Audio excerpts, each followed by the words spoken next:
This is Yair Pinto coming to you live from Jerusalem with breaking news. Hassan Nasrallah, the leader of Hezbollah, the most feared terrorist leader of this organization, has been eliminated. This is Yair Pinto coming to you live on TBN Israel YouTube channel. And with me is Mati Shoshani. Mati, thank you for joining us for this live breaking news.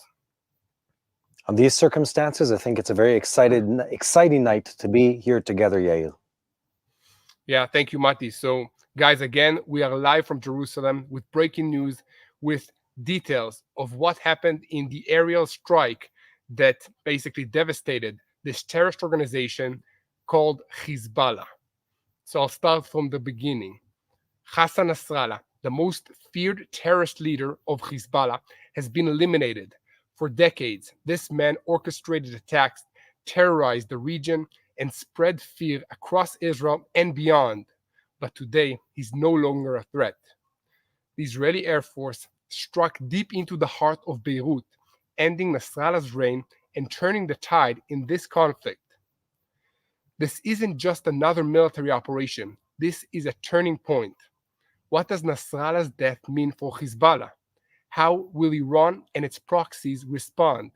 And what does this mean for Israel's security moving forward? We have the answers, the insights, and the on-the-ground reports that you won't want to miss. I'm Yair Pinto, and this is your Boots on the Ground live report on this special day of the war against Hamas, Hezbollah, Iran, and all their network of terror proxies in this region. So guys, make sure to hit that subscribe button, subscribe to this YouTube channel to stay informed, stay connected, and be part of this fight for truth. Nasrallah's death is more than just a removal of a terror leader. It's a collapse of a symbol, the shattering of an ideology, and the beginning of the end for Hezbollah's grip on Lebanon. For years, he evaded our intelligence, hid behind his networks, and believed he could strike at Israel without consequences. But last night, everything changed. The IDF executed one of the most daring and precise operations in modern history, targeting Nasrallah in his fortified bunker beneath Beirut's Dahia district, underneath residential buildings of civilians. The operation wasn't just about taking out one man. It was about sending a clear, unmistakable message to every terrorist leader. Israel will find you no matter where you hide. Before we move on, I want to remind you all that you can support us by hitting that super thank you button below. It's a simple way to help us keep spreading the truth and operate.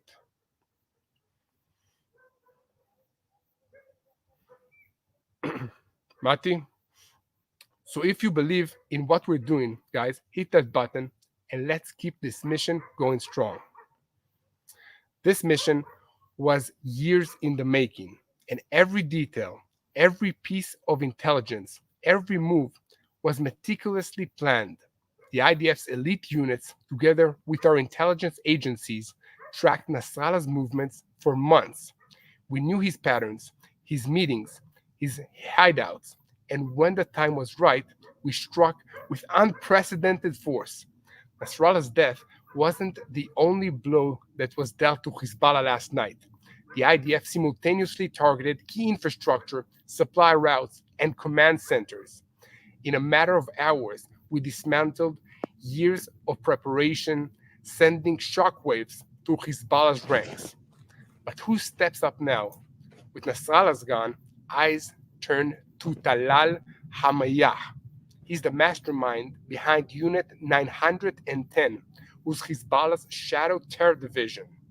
This man has blood on his hand, responsible for attacks across the globe, from the bombing in Buenos Aires to the bus attack in Bulgaria. But just like his predecessor, Hamayah is running out of places to hide. Mati Shoshani, I'll turn this report to you for more details. Thank you, Yael. So, like you said, Yael, this is a very significant moment. but the ripple effect of these attacks and the assassination of Hassan Nasrallah don't end in Lebanon or with Hezbollah. The ripple effect continues into Iran. In this last attack, aside from Hassan Nasrallah, also, let me make sure I get this name right, Abbas Nilfurushan, the commander of the Quds forces in Lebanon, was also killed. This man was Iran's person in Lebanon. And it's very important to remember that this was the person who was exacting Iran's policies and Iran's will within Hezbollah and within Lebanon. And he too was killed in the bombing attack carried out by the IDF Air Force in Lebanon. Not only that, it gets more significant. Iran now must retaliate. Iran wants to move more forces and more power into Lebanon, but all this series of events makes it much harder for them to carry on with business as usual. In fact, I would say it's much harder for them today to continue influencing what's been happening on the northern border with Israel. And not only that, at the same time as this attack happens, the Israeli government and the Israeli army have been incredibly clear day after day in stating that Israel will no longer, they of course don't say no longer, I add that part, Israel will not tolerate any acts of terrorism or violence. And the Air Force has been acting exactly according to those lines. In the last couple of days since the attack on Hassan Nasrallah and even before it, the Israeli Air Force has been bombing targets within Lebanon. It's been strongly influenced what's happening in that country. And more so, the support that we've seen to that attack has made it even harder for Iran to respond. So like we said, this is really sending ripples, a huge effect through the Middle East, through every map of interest, both Israel's, Hezbollah's, Iran's, and of course, every other nation that has stakes in this part of the Middle East. And now I think we have a few minutes to talk a bit about what's been happening in greater detail, really dive into the details of these incredible events that have taken place these last couple of days. Yeah, definitely, Mati. So I think that, first of all, let's explain to our viewers who Hassan Nasrallah is. Who's this figure?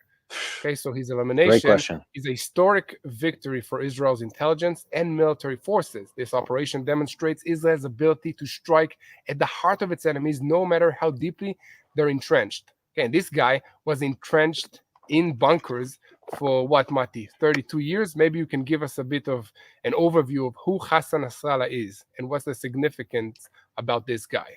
We have it on the screen as well. I think that's very, very, very important. Here, let me read from the screen briefly. I'm joking. Hassan Nasrallah has been since the 80s, since before I was born, he's been the head of Hezbollah. Not only is he head of the Hezbollah, Hassan Nasrallah is an anomaly in the world of terrorism. He's an anomaly in the Middle East in leadership. He's an anomaly. He's unique in his ability to work long-term, to continue to have the grace of his patrons, the Iranians, for year after year after year. And not only that, he's been incredibly successful in evading assassinations against him and attacks against Hezbollah. When Hassan Nasrallah took over Hezbollah in the early 80s, it was at the end of Israel's back then first Lebanon war, where Israel invaded southern Lebanon to bring peace to the communities of the north. Very familiar sounding, of course. And Hassan Nasrallah, who took over Hezbollah after the assassination of his predecessor, turned out to be a unique character. He is a man of very shrewd tactics. He's a person who's learned and changed over the years time and time again.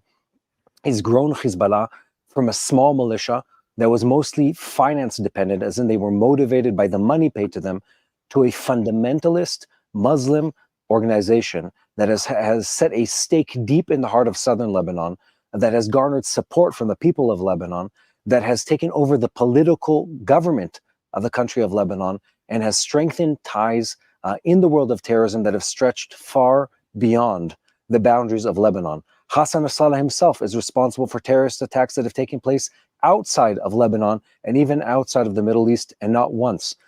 He's evaded multiple assassination attacks against him. And back in the late 90s, when I was getting ready to go into the army, Hassan Nasrallah was a man whose terrorist organization learned how to fight the Israeli Defense Forces in southern Lebanon and became more and more effective by the year, to the point where Israel pulled out of southern Lebanon to stop the bloodshed that was happening in that part of the world.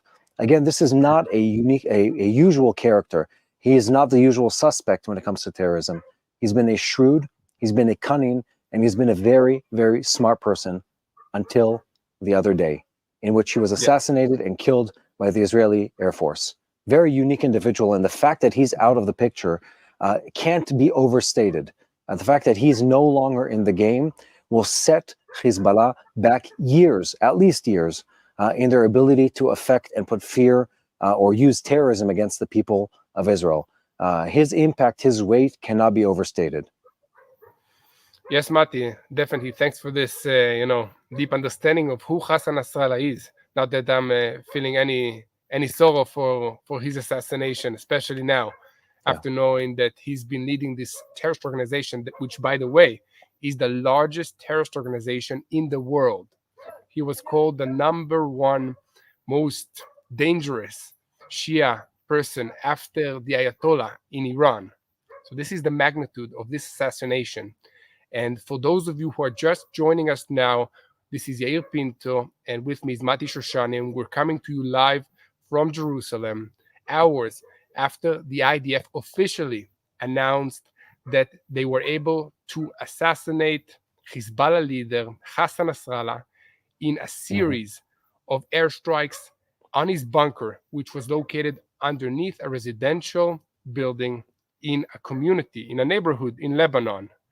And together with him were assassinated a few of his high-ranking commanders and other operatives of Hezbollah.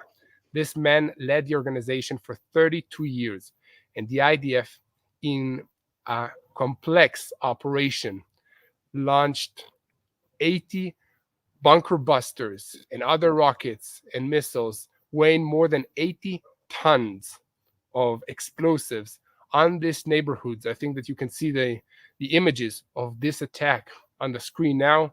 This happened only yesterday. And after that, the IDF continues to target terrorists in Lebanon, in Dahia, in that neighborhood, and in other locations that Hezbollah is still present in Lebanon. So the IDF carried a severe blow against Hezbollah, basically changing the ties of this war and hopefully reaching an agreement, a lasting agreement, that will enable the Israeli communities to return to their homes on the border with Lebanon, which is the goal of this war. Okay, so this war has two goals now: to retrieve our hostages and to return our residents to the border, to their communities, on the northern communities of Israel. This is the goal, and the IDF is at the offensive. We are no longer just responding. Israel is acting, destroying terrorists, destroying leadership, destroying infrastructure of this organization. And Mati, just before we went live, I received the new information that Israeli jets are circling around the Dahia airport, meaning around the Beirut International Airport, to prevent weapons to being shipped by the air from Iran or from other proxies into Hezbollah in Lebanon. So the IDF is still controlling the skies of Lebanon in order to prevent from this organization to retaliate and to regroup and gain more arms and missiles to attack Israel. Okay, and the response that we've been receiving so far in Israel is a ballistic missile that was launched from the Houthis in Yemen towards the heart of the Jewish state. This is the biggest response so far, together with some missiles and rockets from Hezbollah from the north towards the Israeli northern communities. This is what we have at the moment, Mati. I think the question that all of us want to understand and hear is, who's going to lead this organization? Who's next? And I'm asking you because I cannot pronounce his name, so maybe you can do that. Well, I think it's a good question. And let's go take this two steps back. You asked the question, who will lead Hezbollah after the passing of Hassan Nasrallah? And I think an important thing to note is the question always was, hold on. The question always was, in the past, when you remove someone, what will happen next? What will happen to that person. When he is gone, who will come and maybe possibly, as Hassan Nasrallah was, someone even worse than the person will come to the table. In this case, I think it's safe to say that that isn't an option. Hassan Nasrallah has had a lifetime to hone his skill in being a terrorist organization leader and founder. He's done an incredible job, and I don't say this in a positive way, in bringing destruction and death and fear, and him being off the table is a unique moment. And I want to take us back 2 more minutes. You mentioned the numbers. The IDF has really broken the mold with what we typically do and what has been done in recent days. Starting with the pager attack, moving on to the bombing of over 1,500 targets in a single night, and then with this, usually, again, now the bombing of Hassan Nasrallah, which is very atypical for the IDF. The Israeli Air Force, typically speaking, uses pinpoint attacks. They'll drop a singular bomb or a very small amount of bombs at a floor or just enough to bring destruction. And in this case, it seems, at least, we weren't in the room, of course, when the decision was made. It seems that the decision was to bring any munition needed to make sure that whoever was in that building would never make it out alive. And the results speak for the efficacy of that process exactly. Both Hassan Nasrallah, the leader of Hezbollah for over 30, actually over 40 something years, 42 years, if we're counting, and the head of Iran's representation in southern Lebanon, and several other high-ranking officials were all killed in this attack. Not only that, you mentioned this too, the IDF at the same time is also actively preventing any response from the Iranians and Hezbollah. Instead of just saying, you know, we've played our turn and now it's your turn, we're saying, no, the game is over. And Netanyahu, our prime minister, has been very clear about that, as have others in the government. They're saying that the tit-for-tat game is over. It's no longer on the table. And we will respond with strength, with force, with immediate violence against anyone who threatens the people of Israel, with the ultimate goal of bringing back the inhabitants of northern Israel to their homes. And it's been effective so far. We've seen some of the footage come out in recent days of Israeli Air Force planes striking into buildings as Hezbollah terrorists are opening a hatch or a window or a steel door to expose the missile that was about to be launched at Israel. In other words, the intelligence has been tight, and we're showing the Iranians and Hezbollah that we're on top of the intel, and we're willing to take the risks and take the action to prevent them from continue firing. And it's been incredibly effective so far. One more comment, Yael, you mentioned the idea of the planes. Throughout this almost year-long war, the IDF has known and has gone public with the fact that the Iranians are flying in munitions, technology, and people into Lebanon. And up till now, nothing has been done to stop it. But now, and this is important, now it is happening.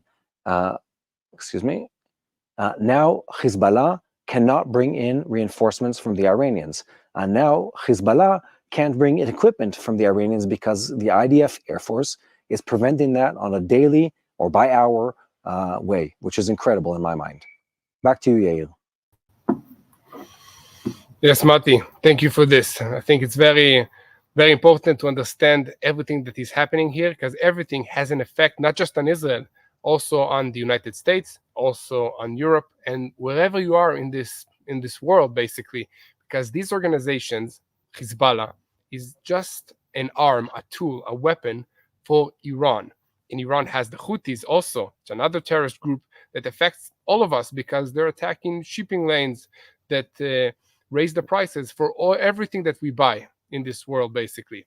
So everything affects everything in this world. And guys, if you're just joining us now, thank you first of all. And I'm Yair Pinto, and with me is Mati Shoshani. We're coming to you live from Jerusalem to give you this update about the assassination of Hassan Nasrallah, the terror leader of Hezbollah for the past 32 years. He's basically the right-hand man of Iran, of the Ayatollah regime. And he's been threatening, been carrying out attacks against Israelis, against foreigners outside of Israel, all across the world for 32 years.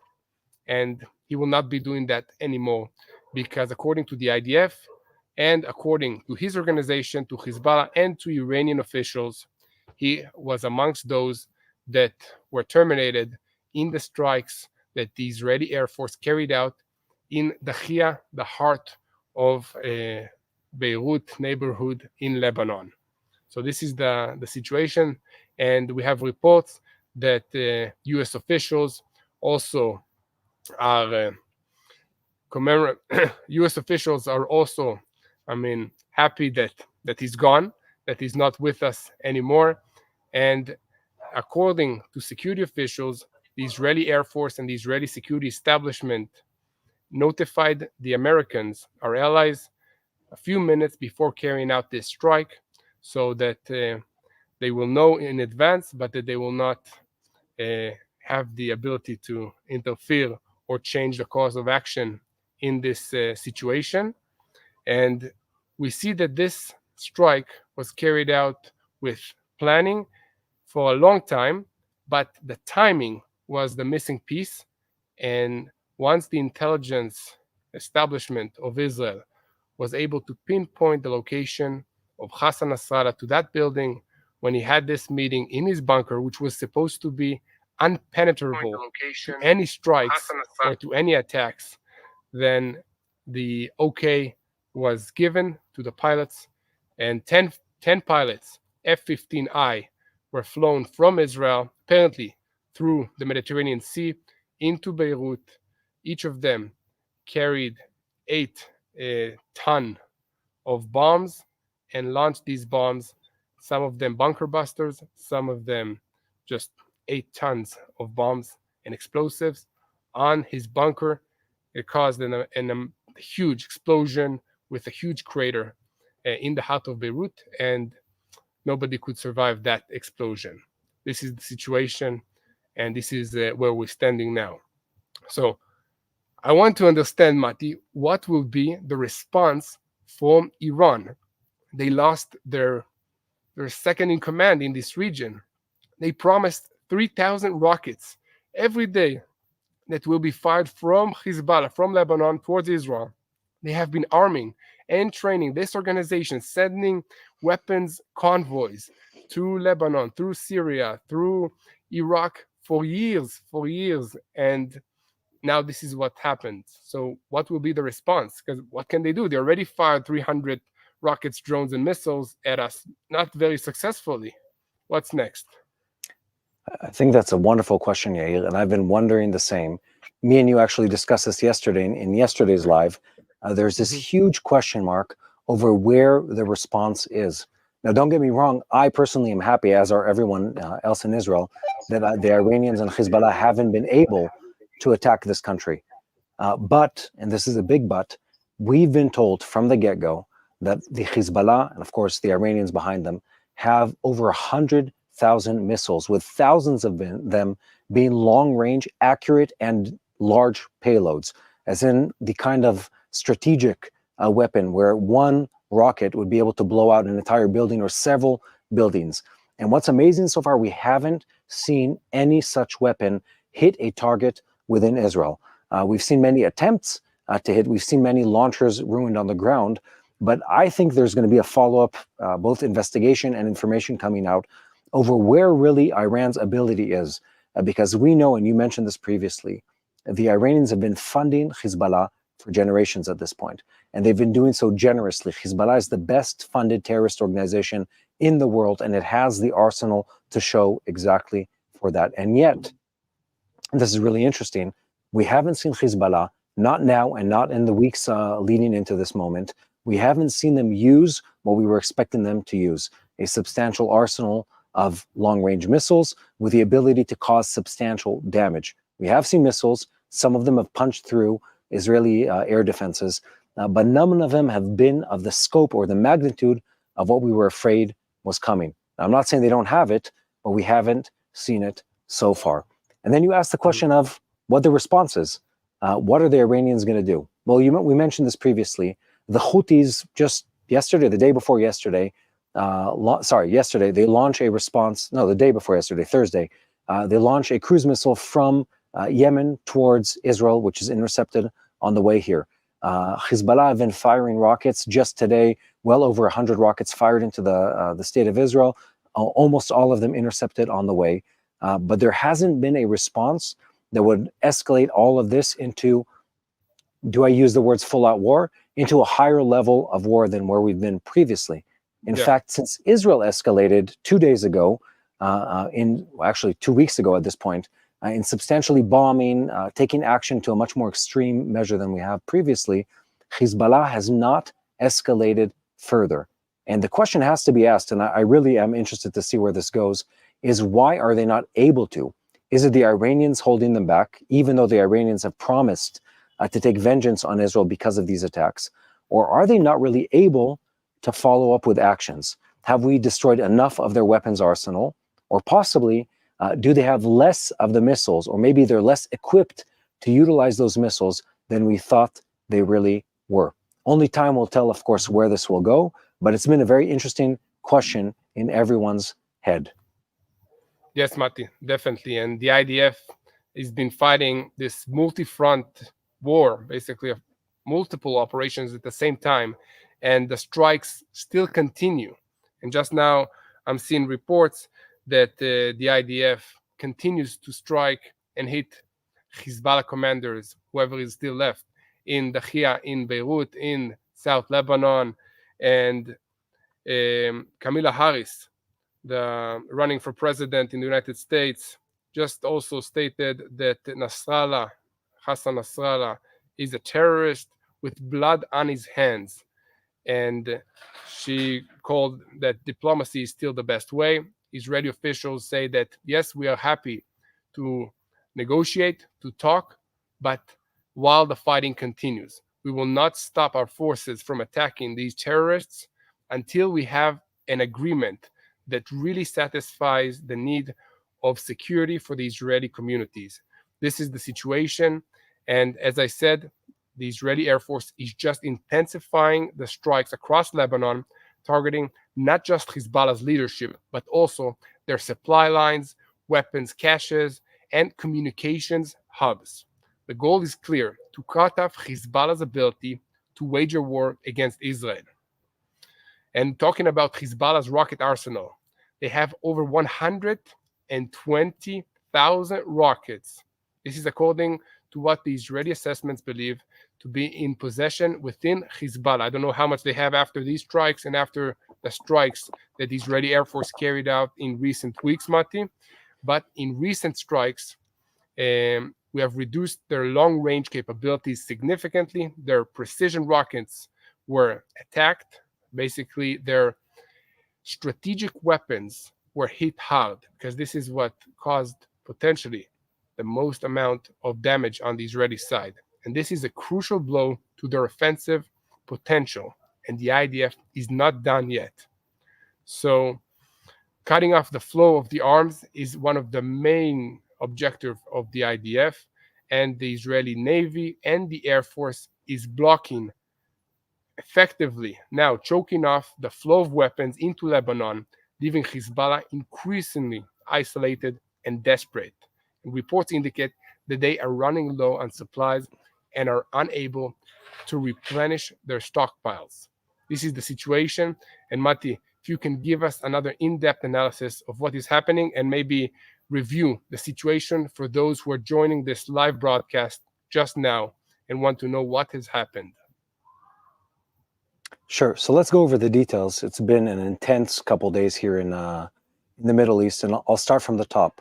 We now know today that Hassan Nasrallah, the head of Hezbollah, the terrorist organization, is dead. He was assassinated or killed by Israel in an airstrike yesterday within a camp outside of the capital of Lebanon. Hassan Nasrallah was killed by multiple bombs with, we don't know the exact numbers, but well over 10 tons of explosives that hit him and several others, including the head of Iranian operations in southern Lebanon, who was killed with him, another executive within Hezbollah who was killed with him, and several others. Hassan Nasrallah's death is a substantial change in the balance of powers and Hezbollah's ability to execute in general against Israel. Not only that, I want to get the name right, since the Iranian names are quite complex.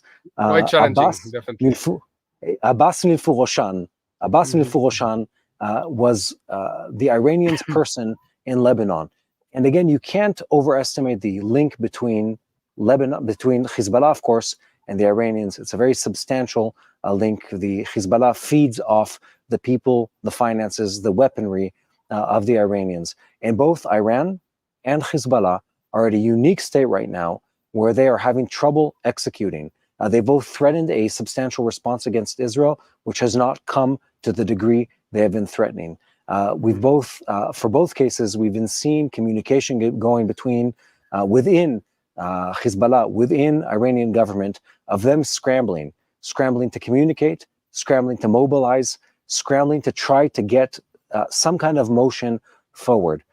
You can't say that this was not a significant event. This was a landmark event in the history of the Middle East, and it will, for the foreseeable future, change the balance of power and improve Israel's situation in the northern border.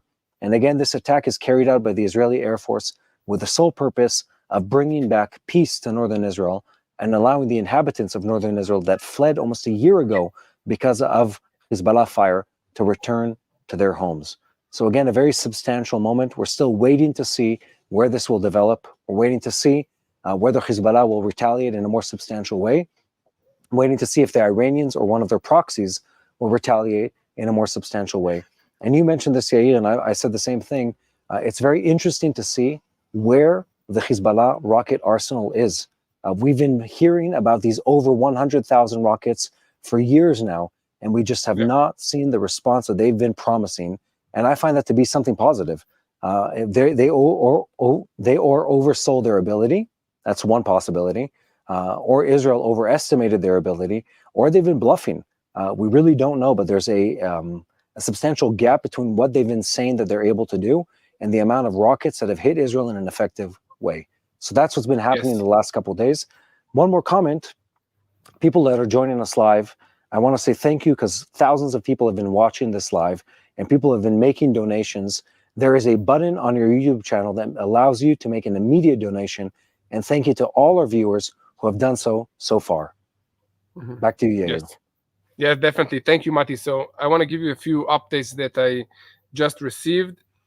So according to the Reuters news agency, the Israeli Air Force hit locations 500 meters from the Beirut International Airport.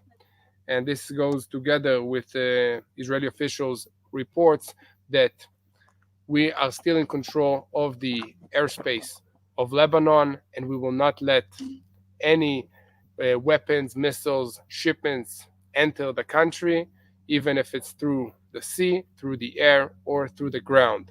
So this is just confirming the Israeli reports. And on top of that, we have Biden, who is the United States president, welcoming the assassination of Nasrallah. He says this is justice to thousands of Americans, Israelis, and the people of Lebanon.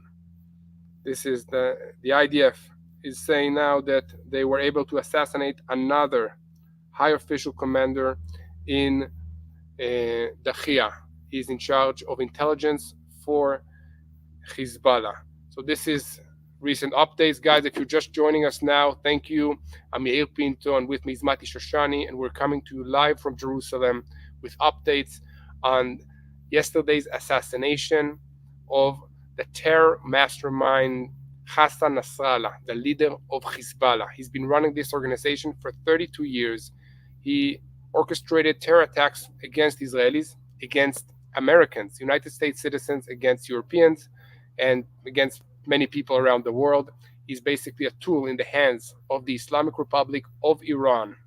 And he's been threatening Israel with more than 3,000 rockets every day if we don't do as they want, if we don't leave the terrorists in Gaza alone. And they have been joining, Hezbollah have been joining this war against Israel since October 8th, one day after Hamas launched an attack against Israel. And by the way, we're about to get to 1 year from this war, from October 7th. And this sends a message. This strike sends a message to all of the enemies, all of the axis of evil that is controlled by Iran, not to mess with Israel, and that the IDF and the Israeli Air Force and the intelligence divisions and the Mossad are capable of reaching the terrorists, the leaders, wherever they want to hide. So, guys, we've covered a lot tonight, but now we want to hear from you. So, please send your questions. What do you want to know about this operation on YouTube? Just type it and we'll take a look. What's your biggest concerns about what's next? This isn't just our story, it's yours too. So, together, let's make sense of what's happening and what's to come. Yeah, I want to step in quickly and thank a few people that have been writing and donating. I'm looking at the live right now. We have Radical Believer. I don't think that's a real name, but Radical Believer, who donated $100. Thank you very much. And many others. Christina Lawyer, who donated right now. Several others are on our live feed making donations as we speak. And this is an opportunity to talk about the response. It's obvious to all people that Israelis would be happy about the demise of Hassan Nasrallah. But surprisingly, others are very happy about this.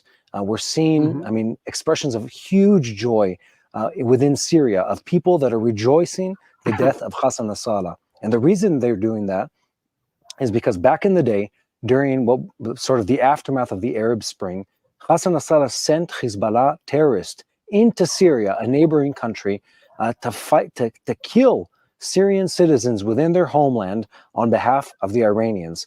And they did that not kindly, as if you could kill someone kindly. They did it with brutality, with violence. They raped and beat and hurt the people of Syria, so much so that you're seeing, full-on demonstrations of joy, people handing out candies and celebrating in the streets and rejoicing over the death of Hassan Nasrallah. And wait, it gets even better. Not only there, within Iran. Tomer, our producer, was just talking about this earlier before we started the live broadcast. Within Iran, people, of course, anonymously to protect their identities, have been posting expressions of joy with their Iranian passports and texts indicating how happy they are that the terrorist Hassan Nasrallah is no longer alive. And again, I think that should be the response from anyone around the world.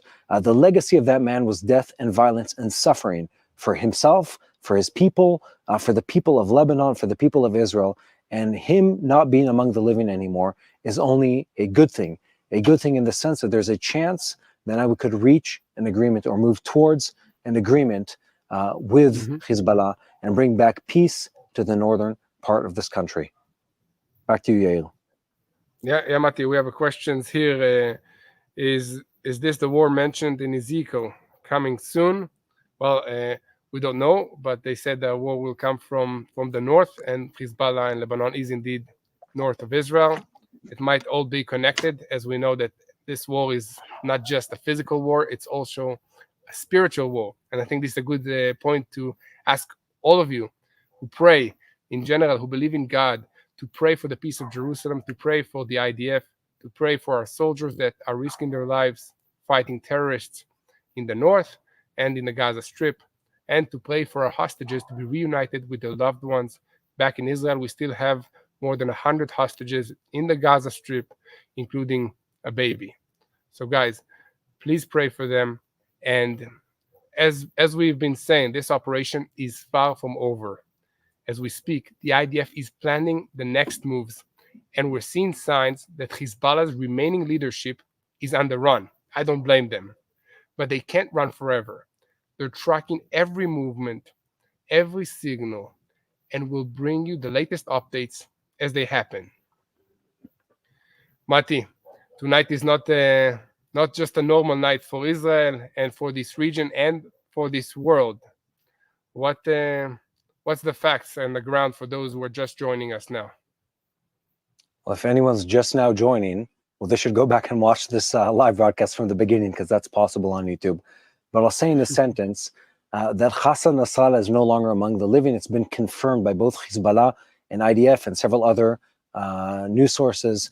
Hassan Nasrallah, the leader of Hezbollah, the terrorist organization, was killed yesterday by an Air Force attack by the Israeli Air Force. It's been a unique change in the balance of power in the Middle East that's definitely going to have ripple effects on Iran's influence in this area, on the battle with Hezbollah, on Israel's ability to return people to northern Israel, and on the overall chance of stabilizing geopolitics and relationships between countries in this part of the Middle East. I think it's indeed a unique time to be living in, a unique series of events that doesn't happen on a regular basis. Truly unique days, a unique event, and an incredible step of bravery and precision by the Israeli Air Force. Nothing less than that. And I want to thank everyone who's been watching with us and tracking with us, thousands of people from around the world that have been watching and sharing and commenting and donating to this live. It means the world to us to know that you're here with us, caring and praying and observing what's been happening in this part of the world. Thank you so much from here in Israel. Yeah, definitely. Thank you, Mati. And guys, as we bring this report to a close, remember that this isn't just about one victory. This is about the countless battles still ahead. Our soldiers are fighting for our future, for our families, and our freedom. We pray for the strength of our soldiers, for the safety of our people, and for the return of those still held in captivity in some tunnel in the Gaza Strip. We ask for protection over our land, wisdom for our leaders, and courage for all who stand in face of darkness. So, guys, if you want to help us share the truth of what is happening in Israel, please click the subscribe button and share these videos with anyone who wants to know the truth of what is happening in Israel. And I would like to say huge thank you to my team that are behind the scenes making this live possible, to Mati Shoshani for being with me here, and to all of you that are standing with Israel every day since this war started. And I know many of you have been with us every broadcast, every video, every show, sharing, commenting, fighting in the comment box against pro-terrorists. So thank you so much for all that you do, and keep praying for the peace of Jerusalem. Amen to that.